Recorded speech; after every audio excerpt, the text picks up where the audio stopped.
Hello everyone, Venrus here. The Sundering update is done, fully working and waiting for its day release at the time of publishing this video. We focused this update on High Elves and Dark Elves, but other factions also received some new additions like Dwarves or Greenskins. Update will be released on stream today at 8 PM Central European Time.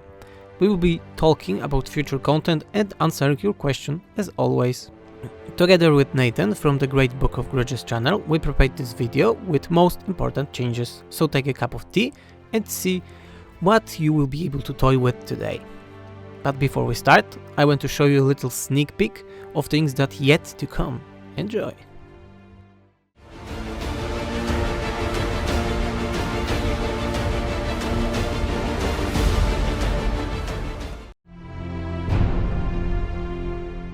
The slave system has been reworked. For example, settlement slave maximum cap is much lower now, but they will provide much higher income as a base. It will now be much easier to cap your settlements in terms of slave capacity, but they will run out slightly faster. Though the Dark Elf buildings no longer cause decline, but base decline was increased by 50%. It might take a small while to get used to, but there is a benefit to this.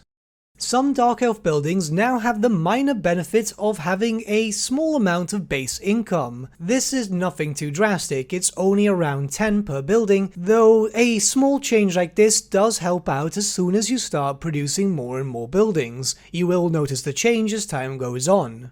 Dark Elf Black Orcs have now received their own dedicated skill line. These will focus heavily around buffing up your troops and some minor debuffs towards your enemies. They are quite useful and some of them provide some faction-wide effects, for example increased research rate, so it will give you more of a reason to actually recruit them.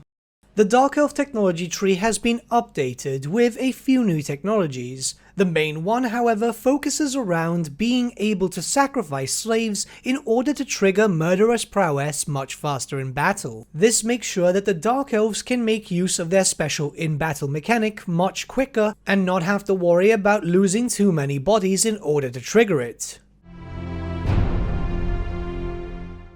Malekith's unique resource is centered around the capturing of major settlements. This is to keep the player as aggressive as possible, as Malekith's own lore focuses around warfare. The more of these major settlements you capture, the more of these resources you will generate. The resources themselves can be used on technologies or Malekith's unique forge. Let's check out the forge first.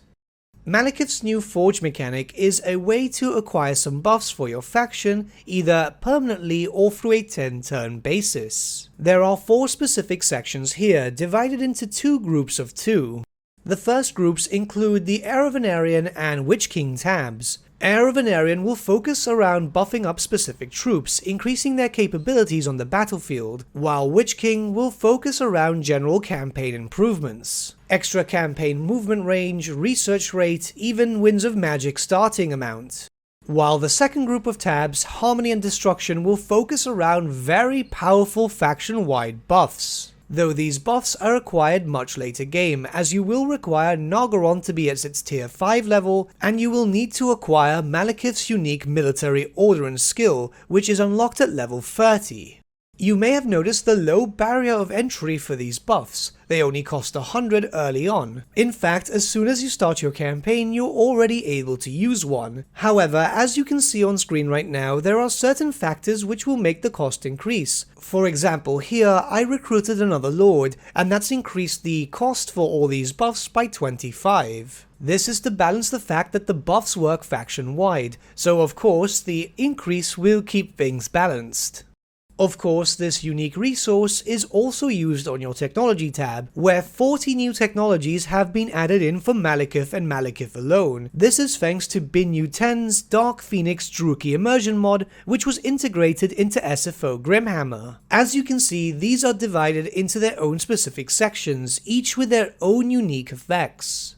Uniting the Druchii will first require you to level up Nagaron, your capital city, to its fortress tier. You'll first get some buffs against your fellow Dark Elves to be able to bring them to heal, but the rest of the buffs follow around campaign quality of life. extra income, increased construction speed, and generally anything that you want to make your faction a little bit more powerful. Places of power will require you to capture a few different locations, and as you can see on screen, they are quite varied. The buffs acquired are mostly focused around your battles, cooldown reduction of spells, and increased damage output for units above rank 7. The majority of them are more late game centered, yet still very useful.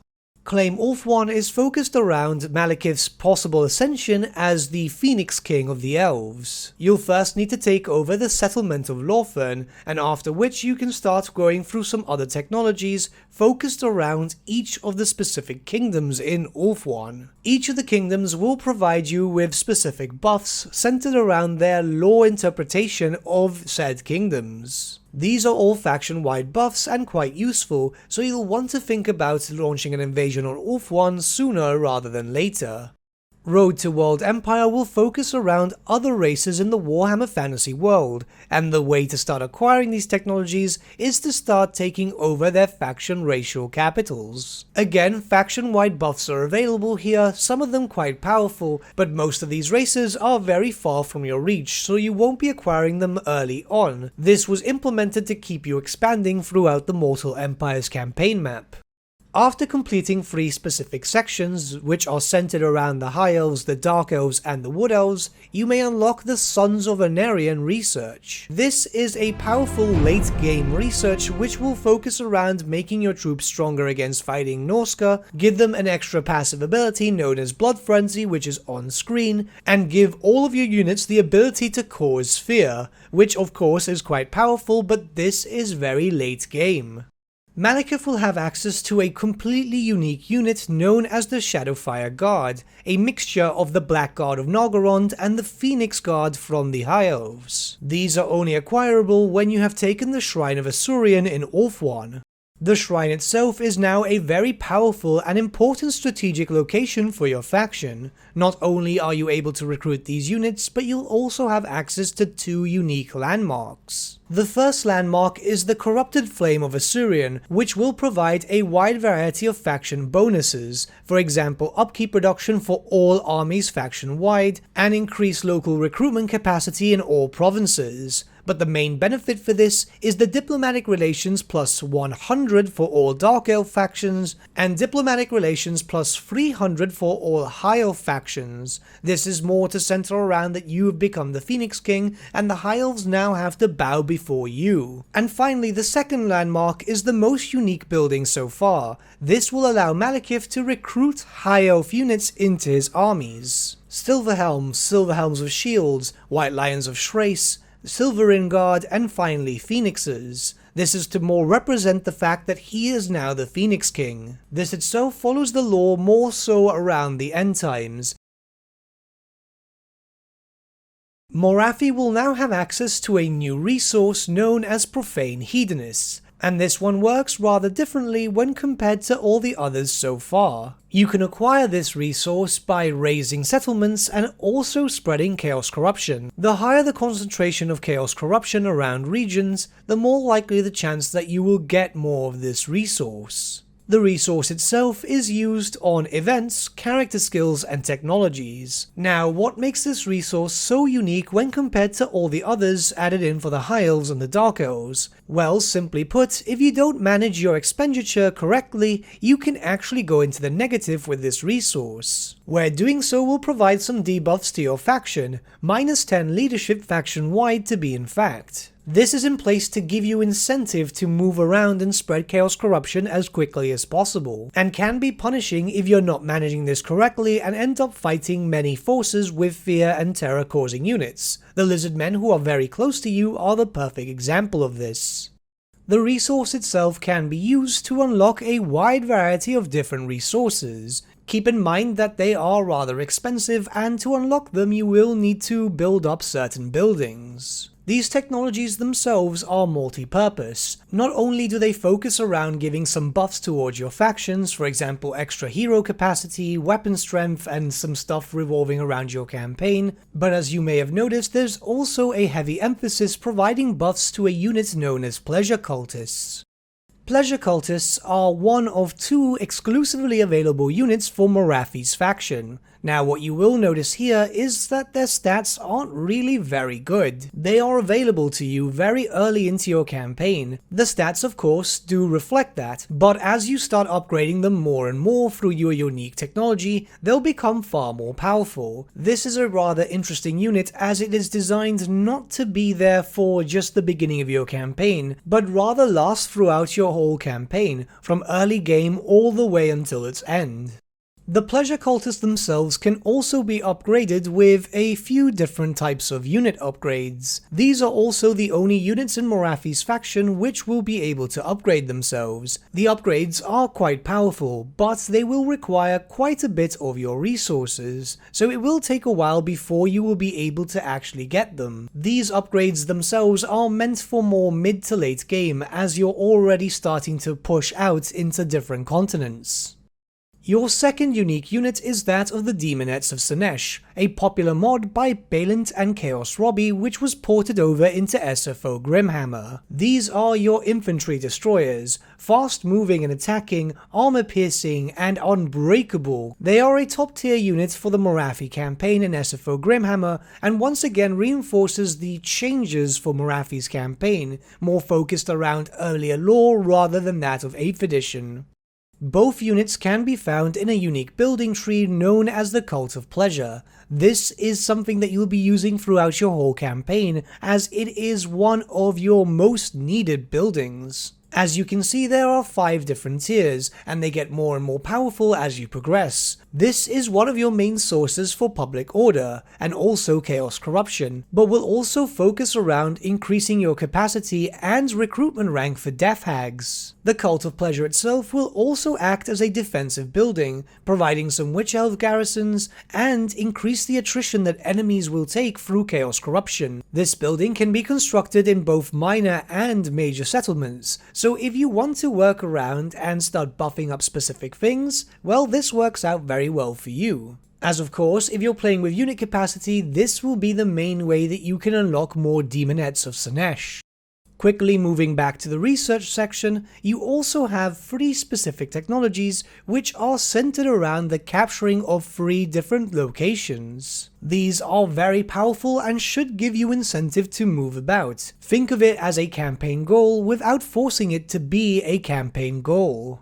Morathi herself will see some changes towards her unique skills, including the addition of some faction-wide perks towards Pleasure Cultists, making them even deadlier than they were before. Her skills now make her a lot more powerful in-game, not only that, but her own faction too. This is intentional due to her status in lore as a character. She is supposed to be very powerful and now is reflected as such.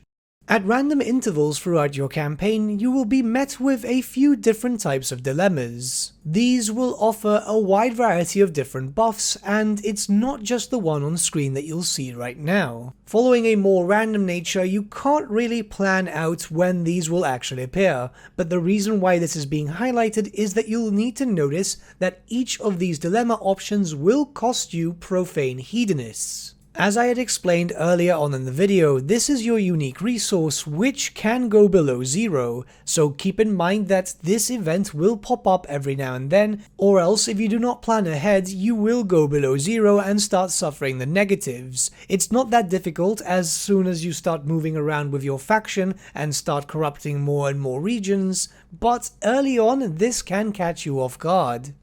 And finally, the Supreme Sorceresses. They have seen the introduction of a number of unique skills only available to them in Morathi's faction. This is once again focusing around Morathi's lore, a heavy spellcaster based faction with little melee barring those servants of Slaanesh. The buffs themselves are quite powerful and get stronger and stronger as you level up, including some rather powerful faction-wide bonuses, but keep in mind that the second section of unique skills will cost profane hedonists per turn. This is another way that you can find yourselves going into the red if you don't plan ahead and find a steady source of resource gain. LOKHIR FELLHEART will have access to a new unique resource known as Kraken Spoils. You can gain this by raiding territories or raising settlements. This resource can be used on technologies or LOKHIR's very own Black Ark landmarks. The new technologies will have a wide variety of benefits. Some can be used as basic administration for your settlements or even movement of your armies, but the grand majority of them are focused around buffing up your troops in one way, shape or form. This is to give you more incentive to be more aggressive, which fits LOKHIR's playstyle rather well. LOKHIR's own personal Black Ark, which you can acquire after recruiting some troops, has a set of new landmarks, 6 to be specific, but bundled into groups of 2. These groups are known as Provisions, Bravado, and Comfort. How this system now works is that you can build one landmark from each of the 3 different sections. They'll all provide quite nice bonuses, the majority of those being faction-wide, so take your time deciding which one you actually want. Not only because of your unique resource, but also because they cost a decent amount of horde growth. Some new units and a mount option have been added uniquely towards LOKHIR FELLHEART. These are the Sea Dragon, which you can have as a single entity and also a mount for LOKHIR himself, and the Helldrake pack. These units are smaller versions of the Sea Dragon themselves. Both are quite powerful and will fit with the whole nautical theme for your armies. Aesthetically, they look brilliant. They were created by Chaos Robbie, so the quality is not to be denied. The Crone Queen HELLEBRON has seen some changes to her Death Knight effects, with some more positive effects on the lower levels. That way you don't have to feel like you're suffering throughout the whole campaign if you're not using the Death Knights too much. However, new incentive has been added in the form of a new resource known as Sacrificial Blood. This can be gained by performing Death Knights and can be used on Blood Blessings, which is focused around upgrading certain units or new technologies. The technologies themselves will focus mostly around your units, with a few examples being reducing their upkeep, increasing their charge bonus, or increasing their magic resistance for certain units. HELLEBRON will also have access to a unique unit known as the Hellebroni Executioners, a spear variant of the Hageneth Executioners, so if you want some heavy spearmen, you've got it with these units. MALUS DARKBLADE, as you could guess, also has access to a unique resource. Willpower can be acquired through battles and is used through technologies. The technologies themselves will focus firstly around increasing unit caps for a few different units, after which the subcategories will be used to buff them up. You'll be getting a lot of different options here, and the units themselves will be quite powerful at the end of it. MALUS DARKBLADE can also acquire his unique buffs that he could get in the Eye of the Vortex campaign, in the Mortal Empires campaign. All you have to do is simply level up to rank 40, which in all honesty does not take too long. The buffs themselves are pretty good and will be quite useful, especially if you like a Cold One build. And finally, Beastlord Rakaf, who has his own unique resource. Prize creatures, which is gained from technologies and then used in technologies. The technologies themselves, as you can imagine, are centered around boosting up your monsters. Now, it's not just the technologies that you'll actually need, it's centered around you moving around and capturing different locations. As you take specific locations, these technologies will then open up, which will provide you with monster trophies. After which you can then use the monster trophies on the other tree. That in turn will focus around more different styles of buffs, diplomatic relations with other Dark Elves and Norskins, increased campaign movement range, and so on. A bit of a different change after being so heavily focused on monsters.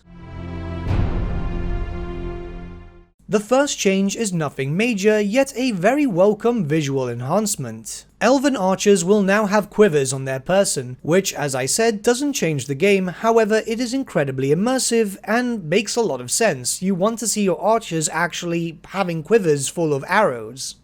Another change is that the Hyles will now passively generate one new influence per turn. This might not seem very noticeable now, however the influence mechanic has been drastically changed, and influence will play a larger part in your campaigns from now on with SFO Grimhammer. Influence will be heavily used in the new technology branch known as Influential Advancements. This is available to every legendary lord for the High Elves. Here you'll be able to spend influence for a number of buffs per turn. Each of the buffs vary drastically. You can, for example, increase your lord recruit rank for a while, or focus around making certain agents much more powerful on the battlefield and even having a less chance to miscast. All of the different technologies on this tab are situational and based on your current playstyle and what you're currently doing, so as long as you have the influence to spend, you have a lot of options. A new building branch has been added in for the High Elves, which not only benefits you defensively, but offensively too. As you can see, it's focused around magic, providing armies in the province with increased magical resistance and magical attacks, with some phoenixes added to your garrison, but it's also got some faction-wide effects which will benefit you all campaign. The intrigue at the court mechanic has been radically changed. These changes have come into effect by the modder known as Prop Joe. As you can see, now you can use your influence for a wide variety of different situations, and it's not just the whole basic increase and decrease relations. With influence, you can now, of course, do the usual, but you can also sign military alliances, defensive alliances, establish trade, declare war on enemies, make peace, and confederate. The usual dilemmas, which are very common for the High Elves, have also been reworked. Their values, effects, and so on have been changed to better represent the situation. You'll also see that this is a good way to also achieve influence barring the other means, mainly because, of course, the new technology has been added as an influence sink. Since these dilemmas are fairly common, it's going to be very easy to make sure that you're using influence and gaining influence at a decent pace. Tyrion's campaign in Warhammer 2 is focused around Ulthuan, one of the most defendable and safest locations in the Warhammer fantasy world. Ulthuan itself has a lot of possible allies and very little enemies, but in most cases, your Tyrion campaigns would end up in civil wars, as Tyrion didn't really have any mechanics to focus around diplomacy. Yet now, Tyrion will have a very strong diplomacy focus, but don't you worry, warfare will also come to play here just as much. The Sundering has introduced a bunch of new units for Tyrion's faction, but these are not recruited in the most conventional way. These units can only be recruited through an upgrade system which was introduced by Prop Joe. These units are known as Exalted Elves, and the only way you can get access to them is by leveling up your standard Elven units to rank 6. After which, for a bit of money, you'll be able to upgrade these units, which will in turn replace the units that you had at rank 6 for its new variant. Of course, the exalted variants of the High Elves will differ from the standard variant with some boosted stats, but what will set them apart from the others is their visual change. As you can see here, we have two SFO units known as High Elf Rangers. The standard variant has 2 blades, while the exalted variant is wielding 2 spears. Of course, it's not just the High Elf Rangers. As you can see on screen right now, on the UI, you'll notice that a bunch of units are repeated. The red icon units are the exalted variants of the vanilla ones, so you can see that a lot of different units have been implemented. In fact, I am doing a brief flyby through the exalted and vanilla units. The stats themselves will be for you to discover. The reason for this is so that you can see that the units themselves don't have very drastic visual changes from one another. The idea behind this is to show that Tyrion is actively recruiting from the best of Ulthuan. Think about this in a very similar sense to a replenishable regiment of renown, as Tyrion is actively recruiting those who best serve. They'll be given some new gear and some new stats too, but nothing drastically different. Tyrion will have access to 2 unique resources, the first being Retribution, which can be gained through battles. This resource can be used on the new technology branch known as Retribution. This is a branch focused around warfare, where you'll be able to buff up your armies, your capabilities for sieges, and so on. Keep in mind, however, that as you start to progress through this tree, you will start to lose diplomatic relations with every single race barring the High Elves. This tree itself is more centered around the players who prefer a more aggressive playstyle. The second resource is known as Unity and is gained directly through your own entertainment buildings. This new resource can be used for the new Unity tab, which is focused more around the defense of Ulthuan and administrative duties. It will also give you the benefit of increased diplomatic relations with other factions and races that are not High Elves. This is more for the player who doesn't want to be completely aggressive all the time and would like a little breathing room per se. Keep in mind here that it's not possible to have both Retribution or Unity. Once you unlock one, the other one will permanently lock for the rest of the campaign. The benefit of this is that it gives you replayability for Tyrion's faction.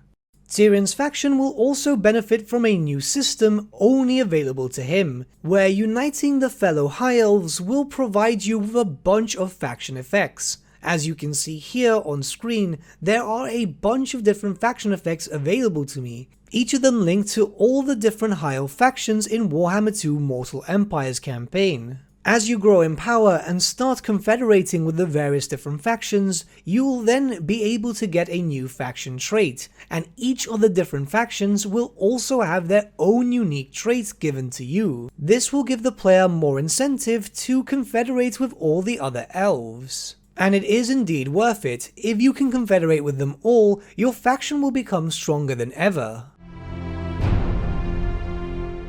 As always, you will start in LOKHIR in your campaigns, so in an effort to differentiate him from his brother, TECLIS has more of a magical feel when it comes to his campaigns now, where his brother is more focused around Unity for the elves. Extra magical potency is very useful, especially when it comes to the Lustria Ball, as it is quite the mosh pit down here. Your faction will benefit from a new resource known as Scholarly Tomes. These are gained from events, TECLIS and Lore Masters of Hoeth. Both TECLIS and Lore Masters of Hoeth will passively generate these, but you can also increase the rate where you acquire these by mounting TECLIS on his special Arcane Phoenix mount. The resource itself is used on technologies and events, and let's check them out now.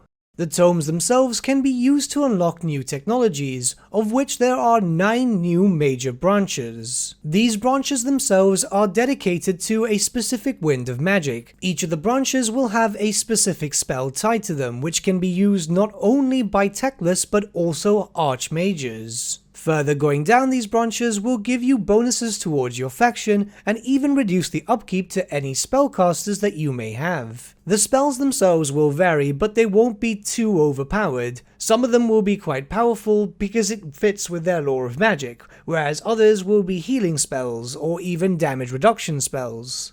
When finally unlocking all of the 9 different lores, you will then get access to Potential Unleashed, which will give you a wide variety of different buffs. As you can see here, the buffs themselves can be fairly powerful, but bear in mind that these are late game buffs. The rate itself that you acquire these scholarly tomes will not be very quick, so don't expect to be able to get this buff very early into your campaign. Now there is of course another way to both acquire and use your tomes. This is in the form of random dilemmas, which can pop up every now and then throughout your campaign. With this you'll have to manage how many tomes you actually have, as early on, the spells that you can unlock can be considered quite expensive, but later on in your campaign you will have an abundance of tomes. Acquiring tomes will have its negatives, as you can see on the Tempting Trade, where for 5 turns you will have reduced growth for all provinces, where also TECLIS will suffer from reduced casualty replenishment. This is if you want the extra tomes, of course. If you'd like to spend 25 tomes, you will actually get a very decent buff here, which is increased Winds of Magic starting amount plus 50 for all armies. Now as you can see here, as you unlock your special spells, you will have access to 1 charge of each, getting a further charge for all of them as soon as you've unlocked all of the trees. They're implemented to be a little stronger than the usual variants that you can find in the normal Winds of Magic, but bear in mind that they're not supposed to be extremely powerful. They will do increased damage, of course, and you do have the benefit that these spells themselves are free, no Winds of Magic required. And they will be very similar to spells that you're already used to, acting more as a supercharged variant. So the benefit of this is that they will be very easy to use, as you already have used them before in the past. Again, it's not just TECLIS who will benefit from this, but also your High Elf Archmages. so that means that you can have a very high focus on magic throughout your new campaign. Alarielle will also have a new unique currency known as Gifts of Isha. These are gained through technologies, high trust in Alarielle, and of course the power of nature. The gifts can be used on the Blessings of Isha. These blessings can be found in the form of a new branch in your technology tree, which has 5 separate sections: Love, Vengeance, Mother, Purity, and Life. Each of the technologies here will have a variety of different benefits. Some will focus directly on Alarielle, making her a bit more potent on the battlefield, while others will benefit your faction as a whole. IMRIK will also have a new currency known as the Blood of Kalador, which can be acquired through dragon encounters and legendary dragon traits. As expected, this new resource can be used on a new technology tab, which is a little different from the others. As you can see on screen, it not only gives you a technological benefit, but also items and followers. You can use these items on different lords as you please, and that way you can specialize each different army. Dragon encounters have been changed ever so slightly to be given a more fresh feel. Now each of the options will have some sort of benefit. For example, consulting the dragon will provide some very powerful buffs. Even leaving it be will provide a benefit, as it will now grant you some Blood of Kalador resource. ALITH also has his own unique resource known as Soul Tokens, but this one is a bit different as it is completely dependent on the amount of times that you use the Rite of Moray-Heg. The rite itself has also been given a bit of an update to give you more reason to be able to use it, as of course when you use one, it temporarily locks the others for a few turns. A new unit has also been made available for ALITH exclusively, known as the Shadow Striders. These are fast-moving spear infantry units. This further adds for a more thematic approach for ALITH's armies, as now you have a decent amount of shadow-based units. The unit is anti-large, a master ambusher, defender, and can cause enemies to bleed. And finally we have the new technology for Eltharion the Grim. This one is a bit different to all the others. To be able to unlock this technology, you need to upgrade Tor Ivres. Most of these new technologies will focus around buffing up your troops against certain races. And Eltharion is a rather curious case here, as obviously he doesn't care about the other Order races, and will even buff up his troops against them too. Meaning that yes, if you so want to, you can lead an invasion against Bretonnia or the Empire or the Dwarfs, and have some buffs to be able to do increased damage against them.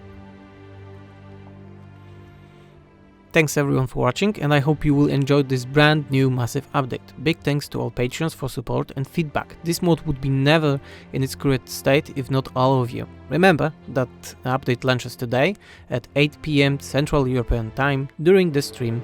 Link in description. Vanris out.